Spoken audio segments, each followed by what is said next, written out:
नमस्ते दोस्तों, welcome to सपनास education. आज हम पढ़ेंगे, हम तो कॉन्स्टिट्यूशन के बारे में पढ़ रहे थे। फंडामेंटल राइट्स चल रही थी हमारी, फंडामेंटल राइट्स जो कि भाग 3 में आता है। तो इससे पहले, पढ़ने से पहले आज पढ़ेंगे हम राइट टू इक्वलिटी। तो पढ़ चुके हैं, तो आज हम पढ़ेंगे राइट टू फ्रीडम पढ़ेंगे। राइट टू फ्रीडम जिसे क्या कहा जाता है? कॉन्स्टिट्यूशन का बैकबोन कहा जाता है। किसे? राइट टू फ्रीडम को। ठीक है, तो आज हम पढ़ेंगे राइट टू फ्रीडम के बारे में। लेकिन इससे पहले मैं आप लोगों को बता देती हूँ कि पीजी की परीक्षा दे रही हूँ ना, इसलिए वीडियो अपलोड करने में मतलब समय नहीं मिल रहा है वीडियो अपलोड करने के लिए, तो उसके लिए माफ़ी चाहती हूँ। आप लोग देखते रहिए, मेरे चैनल को देखते रहिए। और चलिए आज पढ़ते हैं। आज पढ़ेंगे राइट टू फ्रीडम के बारे में। ये 2 नंबर में आते हैं। ठीक है, पहला जो फंडामेंटल राइट्स है वो क्या है? पहला फंडामेंटल राइट है राइट टू इक्वलिटी। आज दूसरा देखेंगे राइट टू फ्रीडम।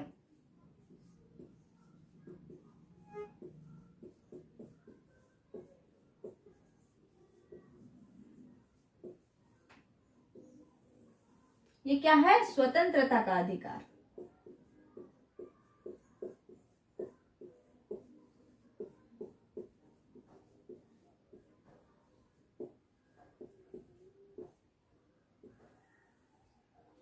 इसमें कहां से कहां तक आर्टिकल होते हैं? देखिए, इसमें आर्टिकल 19 से 22 तक होते हैं।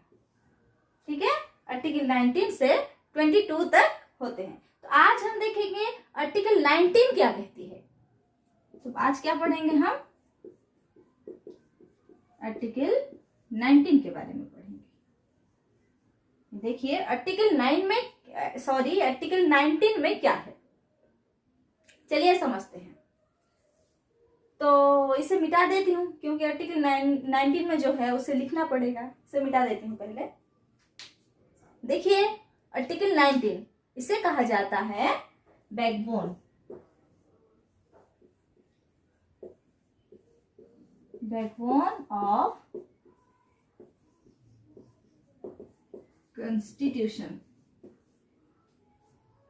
तो इसे बैकबोन ऑफ कॉन्स्टिट्यूशन क्यों कहा जाता है, चलिए समझते हैं।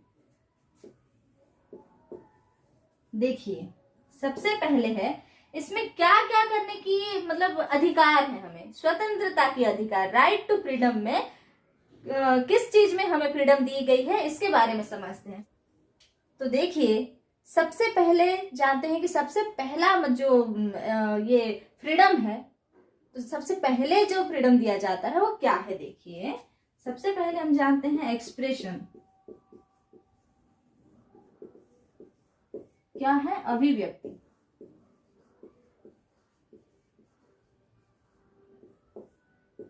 ठीक है, एक्सप्रेशन का मतलब क्या है? अभिव्यक्ति। हमारे मन में जो कुछ भी है उसे बोलने की स्वतंत्रता है, किसी को सवाल करने की स्वतंत्रता है, मीडिया को स्वतंत्रता है। फिर अगर हमें कोई नेता पसंद नहीं आया तो उसके पुतले को जलाना, मतलब वो पुतले जो जलाते हैं उसका भी अधिकार है। अगर कोई नेता अगर असामाजिक कार्य कर रहे हैं तो उनकी पुतला को हम जला सकते हैं, इसकी भी अधिकार है। मीडिया को अधिकार है प्रश्न पूछने की, जो कि आरटीआई 2005, कहा?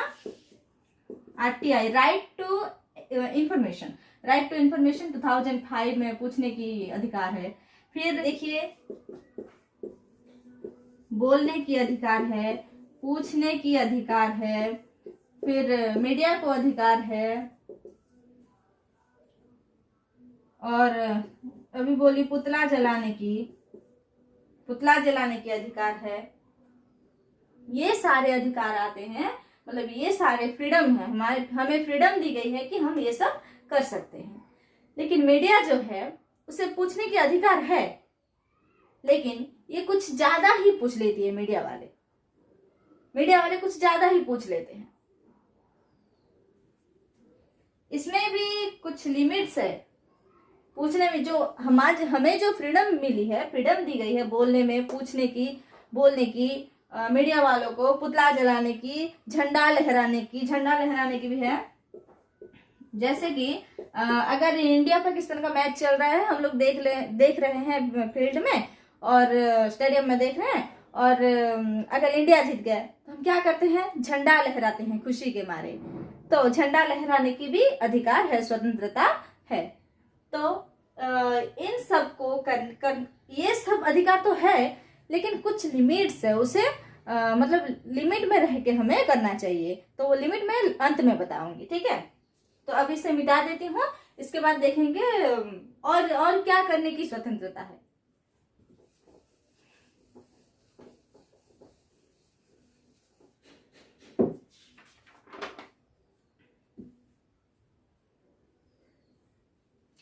अब देखिए अब क्या है, सभा। सभा करने की स्वतंत्रता है। और सभा में हम क्या करते हैं, सभा में अगर देखिए, सबसे पहले मैं आपको बता देती हूं कि संविधान वालों ने, जिन्होंने संविधान बनाई, वो लोग कितने बेहतरीन तरीके से संविधान बनाए हैं कि हम लोगों को याद रखने में भी इजी हो जाती है। देखिए याद रखते हैं कैसे, मैं बताती हूँ आपको। पहले इसे मिटा देती हूँ। सबसे पहले क्या है, सबसे पहले आता है हमारा एक्सप्रेशन। एक्सप्रेशन आया, एक्सप्रेशन में हम अभिव्यक्ति करते हैं, जो भी मन में है उसे बोलते हैं। और अगर हमारी बातों में अगर मोटिवेशनल पावर है, हम लोग मोटिवेट कर सकते हैं अपनी बातों से किसी को भी, तो हम लोग एक सभा भी बना सकते हैं कि नहीं, एक सभा बना सकते हैं, सभा बना सकते हैं। तो देखिए सेकंड में आया हमारा सभा बनाना। सभा मतलब कॉन्स्टिट्यूशन में है असेंबल।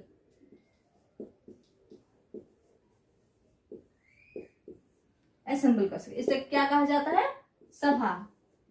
और ये जो है अभिव्यक्ति।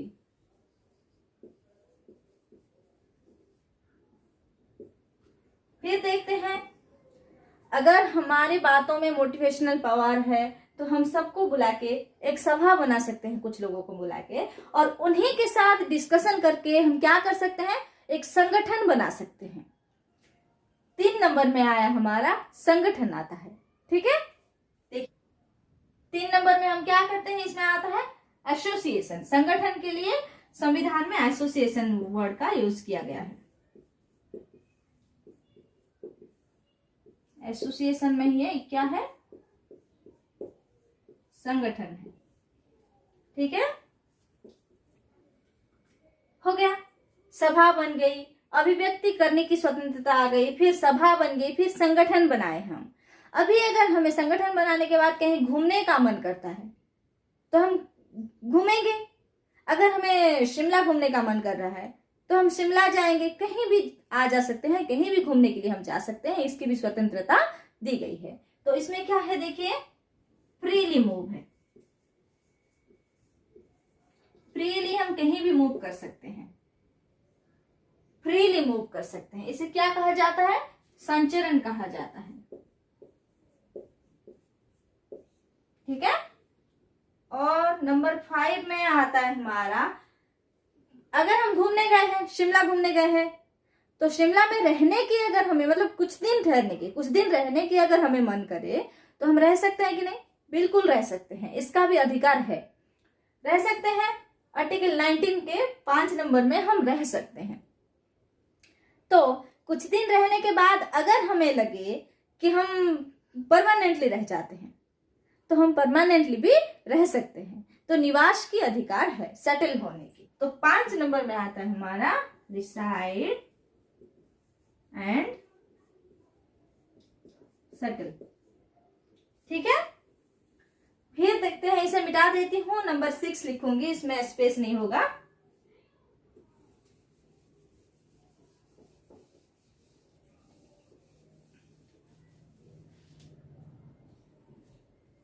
देखिए ये निवास है,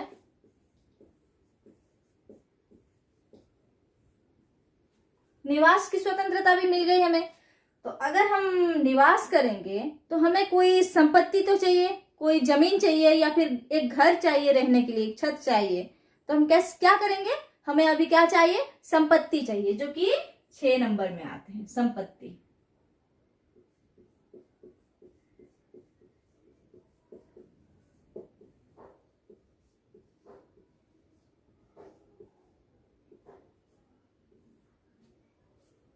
ठीक है। तो हमें क्या चाहिए, संपत्ति चाहिए, प्रॉपर्टी चाहिए, एक जमीन या फिर एक घर चाहिए रहने के लिए। अगर हम रह गए, संपत्ति भी मिल गया और हम रह गए, तो देखिए संपत्ति मिल गई, तो इसके बाद संपत्ति मिल गई, रहने के लिए घर अगर हम बना लिए परमानेंटली सेटल होने के लिए, तो इसके बाद हमें गुजारा करने के लिए, कुछ खाने के लिए हमें क्या करना पड़ेगा, कुछ व्यवसाय करनी पड़ेगी, कुछ काम करनी पड़ेगी। तो संविधान में इसके लिए प्रोफेशन है, ठीक है।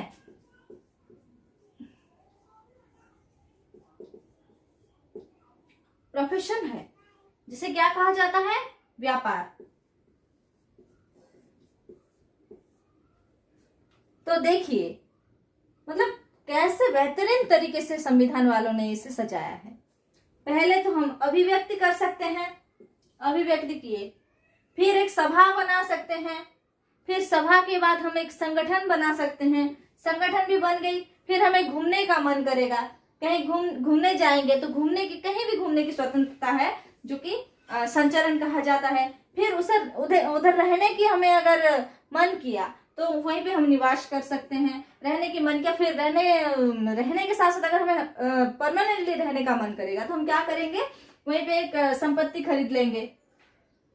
परमानेंटली रह गए, हम संपत्ति खरीद लिए, घर बना लिए, वहीं पे रह गए, तो हम खाएंगे क्या, खाने के लिए हमें प्रोफेशन चाहिए, कुछ व्यापार करना चाहिए, ठीक है।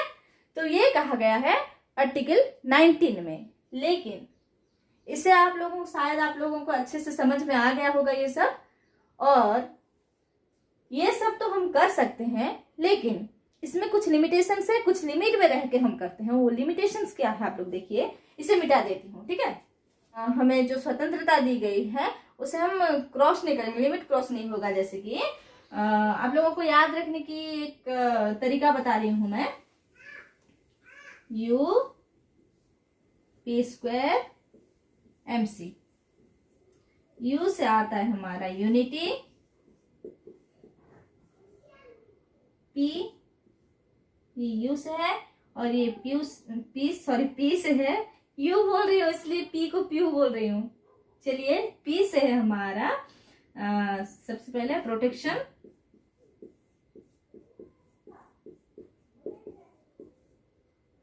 और एक P से है पब्लिक, फिर आया M से है मोरल, फिर है C से है कोर्ट। ये जो 5 है इनकी हम अवमानना नहीं कर सकते। देखिए कैसे, अगर हम जो सभा बनाते थे, जो सभा बनाते हैं, इसमें हम यूनिटी कैसे बनाए रखें इसके बारे में सभा में हम डिस्कशन करेंगे पब्लिक के साथ। यूनिटी को भंग करने के बारे में नहीं करेंगे। ये गया यूनिटी। फिर आया प्रोटेक्शन, सुरक्षा। सुरक्षा के खिलाफ हम कुछ नहीं बोल सकते। अगर सुरक्षा है, सिक्योरिटी है, तो हम कभी उसके खिलाफ नहीं बोल सकते, हो गया। फिर पब्लिक के खिलाफ भी हम कोई काम नहीं कर सकते, हो गया। मोरल, इसमें हम किसी को मतलब अश्लील भाषा में नहीं डांट सकते, अश्लील भाषा का प्रयोग नहीं कर सकते, इसमें इसके अधिकार हमें नहीं है। कुछ बोल सकते हैं, बोलने के अधिकार है, लेकिन अश्लील भाषा बोलने के अधिकार बिल्कुल नहीं है। फिर आया कोर्ट। कोर्ट में क्या होता है देखिए, आर्टिकल 129, आर्टिकल 129 में कहा गया है, सुप्रीम कोर्ट में, कहा सुप्रीम कोर्ट में अगर समान गलती के लिए समान दंड दी जाएगी। अगर कोई रिक्शा वाले हो, या फिर एक कृषक हो, या फिर कोई भिखारी हो, कोई भी इंसान, कोई भी हो सकता है, अगर उसने कोई गलती की है और उसके लिए उसे जो भी सजा दी गई है, सुप्रीम कोर्ट के जज भी अगर वही गलती करेंगे, सेम गलती अगर करेंगे, तो उसी सेम गलती के लिए उसे सेम सजा दी जाएगी, जो कि उसे, जो कृषक है उसे जो सजा दी जाएगी, वही सजा सुप्रीम कोर्ट के जज को भी दी जाएगी, अगर दोनों समान गलती करते हैं तो। वो लिखा गया है कहाँ, आर्टिकल 129 में। तो आई होप आप लोगों को अच्छे से समझ में आ गया होगा आर्टिकल 19।